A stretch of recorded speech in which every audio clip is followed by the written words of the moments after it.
the film on Sunday, the part that I thought our guys, I gave our coaches and our players, they invested a lot last week in the preparation, go over there and give everything they could. Liked our work on Tuesday, Wednesday, Thursday.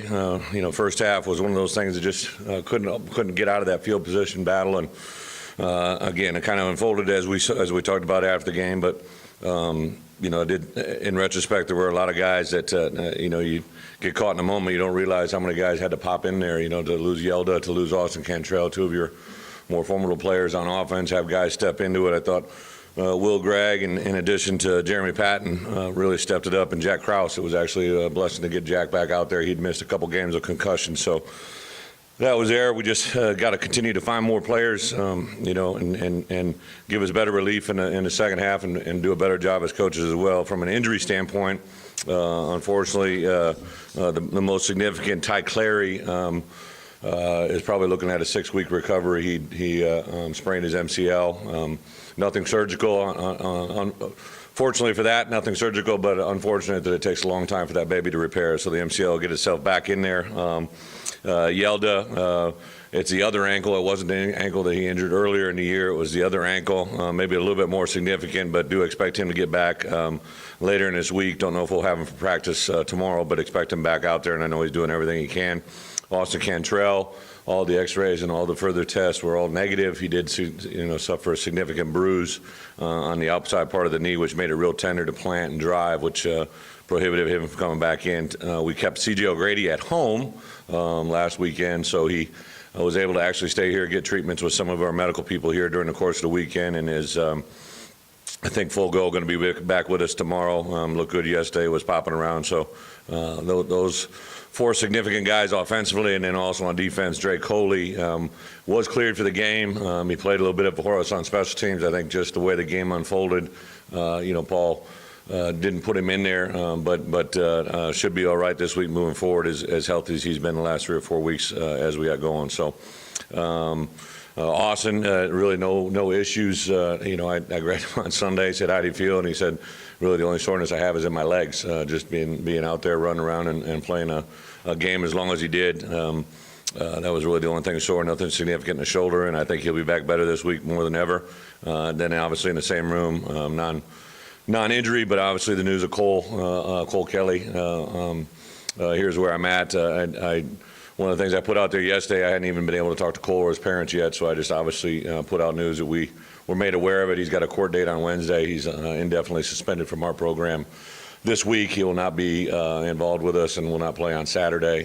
He's got a court date on Wednesday, depending on the information out of there. He's been pretty honest and upfront with me all the way through. Obviously, there's court proceedings going on, so I won't comment about the specifics other than he's very disappointed. We were disappointed.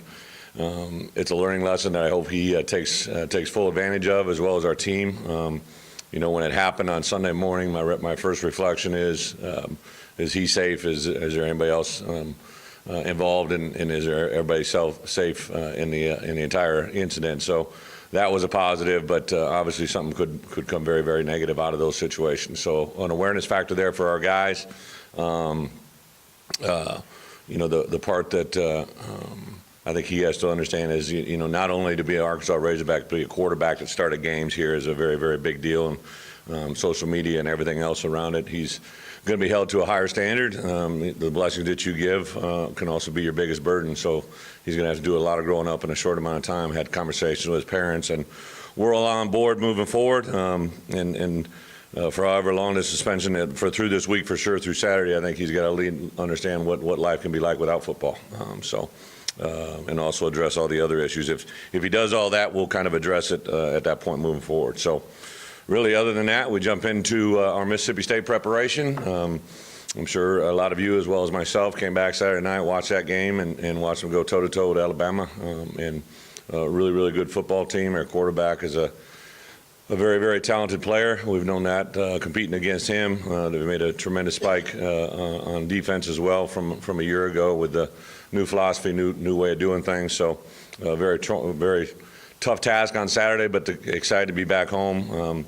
And I've really tried to emphasize and I think our kids have bought into it. Everybody wants to jump to, the possibility of 6 and all that goes into it. The only way you get to 6 is to get to 5, and that's Mississippi State this week. The only thing we have in front of us is our preparation for tomorrow. We'll focus on that, get to Wednesday, get to Thursday, get to Friday, and then 11 o'clock kick on Saturday.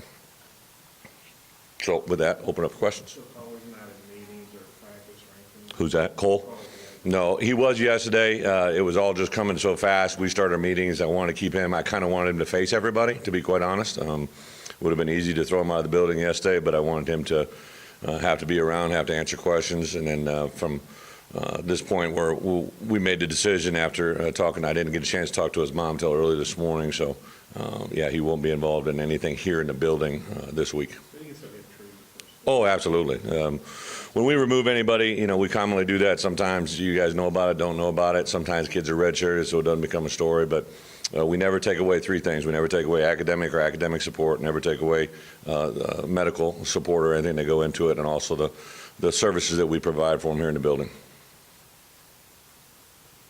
Bret, the Mississippi State game, just opening thoughts about how they're looking and how they play Bama. Yeah, the one thing about Dan and his crew, they kind of just stick to their, their way of doing things. Even when he had Dak and obviously now with Fitzgerald, they just very, very good at what they do. They understand sets, they understand looks. They try to get you in certain formations to get matchup issues. When their quarterback is playing well, they play very, very well, and that's kind of been the case, for them this year.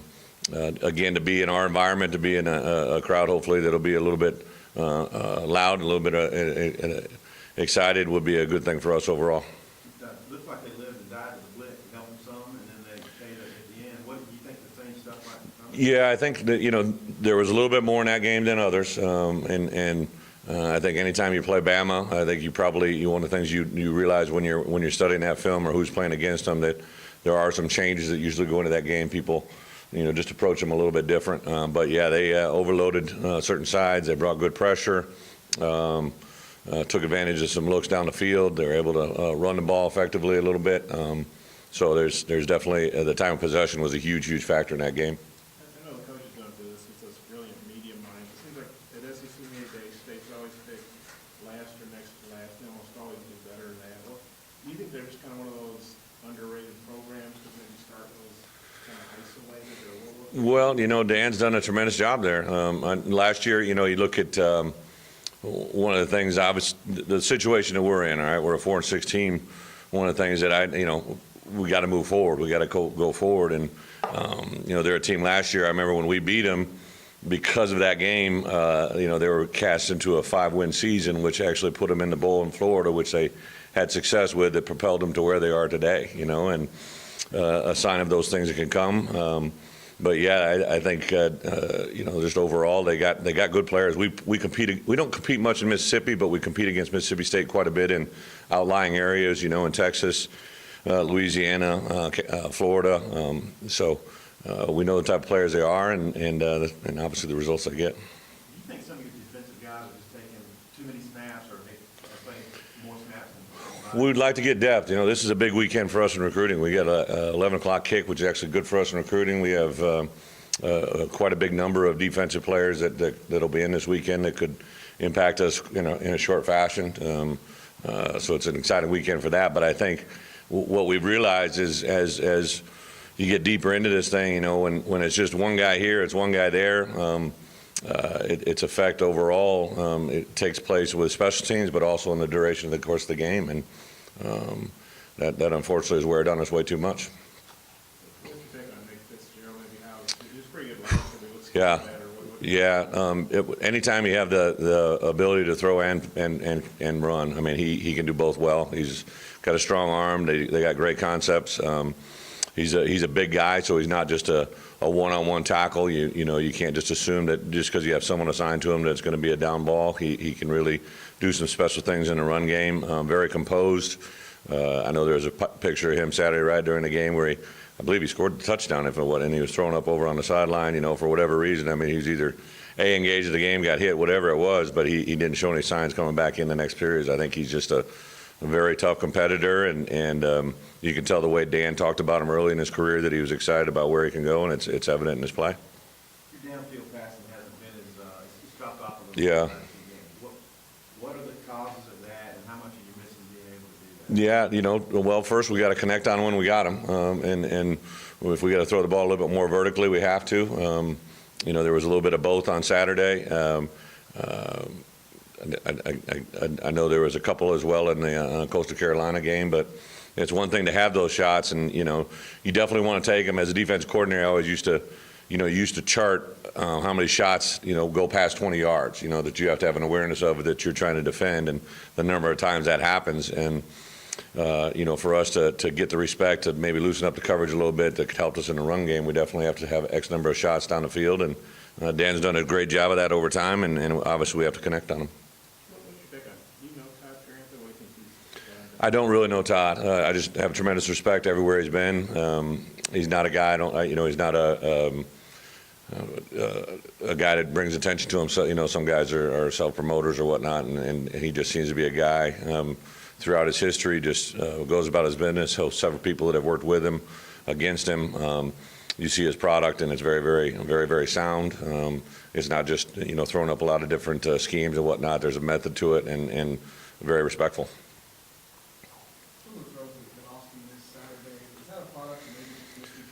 Yeah, I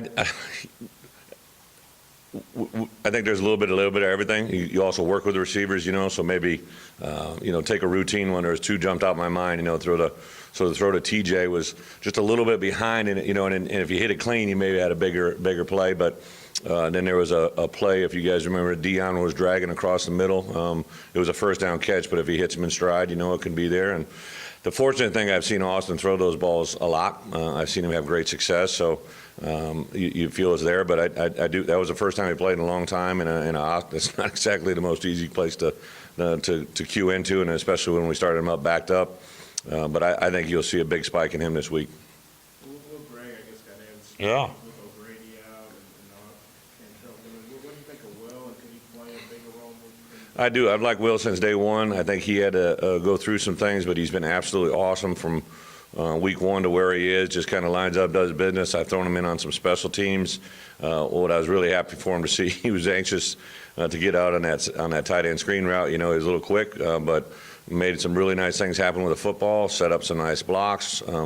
Redden was great with ball security. I think Barry's very, very pleased with his growth as well, and the good news is I think you're not even beginning to see, he's a little bit leaner than when he came in, he changed his body, and I think you're not even seeing close to what he could be. How do you keep from allowing what may or may not happen after the season to sink into your head? Well, I get the question, but I don't think that way. You just focus on the task at hand. It's probably a little bit easier than I don't think there's any doubt of what we're doing. So, I mean, that's just when you talk to recruits, when you talk to the players, when you talk to the parents, people obviously care about you, say certain things, but it's full goes, full speed. Never seen anything to tell me different. I know what we've built. I know what we can be. It was kind of on Sunday, I always try to take a look at what our two deep is going into this week, and just the amount of volume of players offensively and defensively they have. Our freshmen and sophomores is awesome, especially defensively. To have so many seniors that'll be back next year, it's an exciting time. Bush was another one this weekend that kind of in the SEC. Have you had any talks with Jeff about your future, or maybe your representation that you know of? No. Butch, Tennessee, and everything that those guys do. I remember when we were back up there, what was that, 2 years ago, 3 years ago, there was discussions then, so it's a different program, it's a different feel, it's a different thing. I think the part that we do here is we try to do our best as we can every day. Know that wins got to come. I get it. I understand it. I know we want to have a lot more wins. I want to have a lot more wins. Our players want to have a lot more wins, administration, fans, everybody.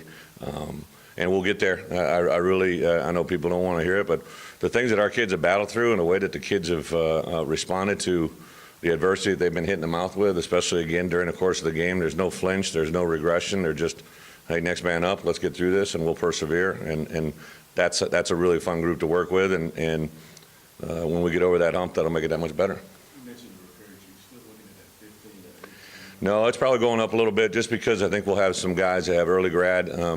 Next Saturday we'll honor seniors, and there's probably as many as two, maybe even more guys that not significant guys, not guys that are in the starting lineup, but guys that maybe have been backup players during their career that could possibly get out of here and might explore that option. So that the number might increase. I think we can get probably up to a number of maybe 20 guys. Ty Story's obviously a good backup. Yeah. How do you feel about him? Yeah, so he got a lot of reps last week. Cole, like I said, got limited reps on Wednesday, so Ty got all the reps on Tuesday, half the reps on Wednesday, and then took all the reps with the twos on Thursday. Had a package for him that if Cole wasn't able to go, he was going to take over that look. Ty's got a lot of talent. He's an engaged football player. Probably no one better with a football IQ or understanding of our offense. So, Dan and I both discussed, that if there's a way to get him involved in the game, we'd like to do that. But just to keep his spirit going. But in big picture thinking, like I told Ty and Cole at the beginning of the year, and then when we made a decision to go with Cole, obviously when Austin got hurt. No matter what happened with Cole and Ty during the course of the season, when we got to the spring, it was going to be an open battle. I told those guys back then, they both have tremendous upside and got a great deal to do. Now, Cole got some valuable experience, there's no doubt, but going into spring drills, those guys will be in an open competition. You guys have gone over 100 points combined the last two games with Mississippi State. What has gone into such high scoring affairs? Well, execution. Maybe defensively we didn't execute the way we needed to, at least on our end. But it's just been kind of one of those games. And I think back to the year before that, though, it was a real low score, right? And if I remember right, it was the last time before we went. Maybe it's been 3 years ago, but the last time we were over there, before this last time, it was a little bit of a low score, at least late in the fourth quarter. So it's just all these games. I think as soon as you start thinking that you're going to have a low score, it becomes a high score. As soon as you think it's going to be a high score, it turns into a little different look. So that's life in the SEC. Yeah, good job, human encyclopedia. These 11 a.m. games, you had several of those. How do you feel about those? Yeah. That you've been doing? I think it's been well documented. So my first year as a head coach, we went 12-1, and all 13 games were at 11 o'clock, every one of them. So I was indoctrinated early on. In the Big Ten, they're a little bit more prevalent than they are here. But when we got here, we went for a stretch there. We didn't have one for a long time. So really, the only thing different, we bring them over early on Thursday mornings. It's a little bit obviously earlier wake-up call on Saturday, but the game time our meal is still 4 hours out from kickoff, so we'll have a meal about 7. This is at 11:10, so we'll have our pregame meal around that 7:15 range. Again, for us in recruiting, it works out. Just when you get a kid here on campus, it's actually those 11 o'clock games are good because you can get a full day with them on Friday, and then after the game on Saturday, you got a lot of potential to be with them and their parents. So, everybody would probably say 2:30 is ideal, but from a logistics and working environment, 11 o'clock's pretty on time. You get to that 6 o'clock, 7 o'clock, 8 o'clock, when the game's done, everybody's already, it's by the time the coaches get done, everything's out the door and a little bit limited. So the 11 o'clock game is very functional for us. Bret, everybody in the SEC West expects to win right now. Yeah. And because Mississippi State has been playing well the last few years, it makes it extra tough, I suppose. Mhm. What's it like being a part of that? Well, every week is what it is. You see stats. I remember my first year, the stats, and I saw the second year. And then during our bye week, someone put out, I saw during my 5 years of being here, we have the number 1 rated toughest schedule in the SEC during the time since I've been here. Number 1, SEC East and West. Somebody's got to be number 1, I guess. So it is what it is. It obviously doesn't make life a little bit easier, but you play the schedule that's in front of you. I came into here expecting to do what we're going to do, and the matter of circumstances are what it is. Sometimes strength of schedule and all those things depend a little bit about your non-conference, who's playing well at the time, and all that goes into it there. But to battle the way we have, to put the product on the field, to have our kids, it was a big deal to hear about Cole on Sunday just because it doesn't happen very often. You know what I mean? And for me as a head coach, that means something. It means a lot. It means a lot to our parents. It means a lot to the people that support our program. And that's the things that probably keep you going. Yeah, I get it, but on the same account as a head coach, you can't really flinch more. And, just reading it, get that initial feeling, okay, what do we got to do? So, I mean, literally had to hop on. You have to notify the people, have a plan of attack, what you're going to do, how you're going to handle it. I mean, it really just, you instantly flip that switch to go into what you got to do. And obviously plan out our Sunday too, because we meet with our players on Sunday. So how we're going to, I kept them in the building on Sunday because I wanted to be around our guys. You know, I wanted to see them and face them. And I didn't actually get a chance to see him until after our team meeting on Sunday to discuss what we're going to do move forward. So a little bit gets to be timing, but it's one of those deals you got to deal with it. You got to deal with it quickly, understand what the situation is, and capitalize on the learning moment. So you probably got some feedback from him, having gone through the day talking with his teammates. How's he? Well, he was very quiet. One of the few times I've seen Cole quiet, right? And he's going to handle it the right way. I think he agreed to all the terms that I laid out in front of him. When you're in these positions, I think the biggest thing, like I said, is you have to take it and run and learn. You know, sometimes when you're 19, 20, you don't feel like you got to hear these lessons, and I want to make sure they absorb it and learn it. Again, great discussions with his family, and Cole has a very bright future, and I want that. You know, this shouldn't be the definition of his career. This should be one of those moments that shows who he is. You know, I encouraged him to take the next opportunity and the rest of the opportunities that lay in front of him over the next 3 years to define what his reaction is to this moment. You know, and these things pop up. Like I said, fortunately, they haven't popped up a lot in our program, but it is what it is. We have to address it and move forward. I think this will be your 67th game, or I think it's going to be your 31st against the ranked team, so that's exactly 50% of your games. I do love the math that you do.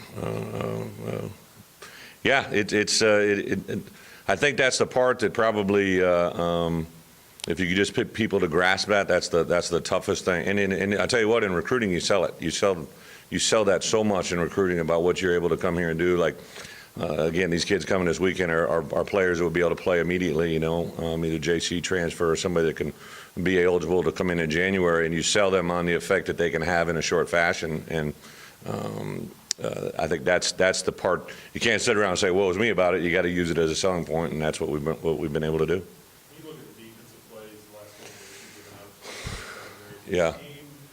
There was 3 big plays that really sealed our fate a little bit in the second half. And yeah, they were a little bit. I think Paul's going to be in here in a little bit. We'll be able to share with you. I think a little bit of scheme, but also a little bit of technique, a little bit of a individual correction on a certain play.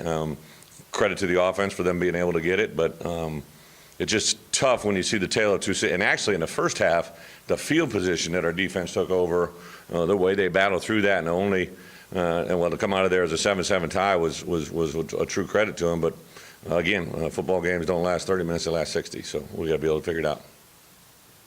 Yeah, so was that a bad game for Blake Johnson? What's that? Blake Johnson, was that a bad game? For Blake? Yeah, what I think we had 7 punts, right?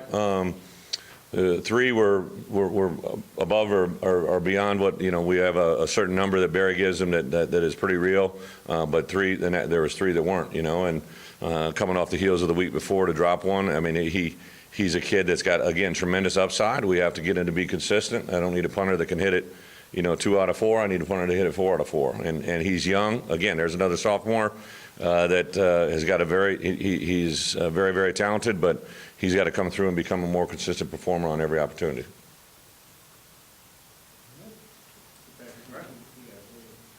What's that? Patrick did, yes. I was talking about my shave. I was like,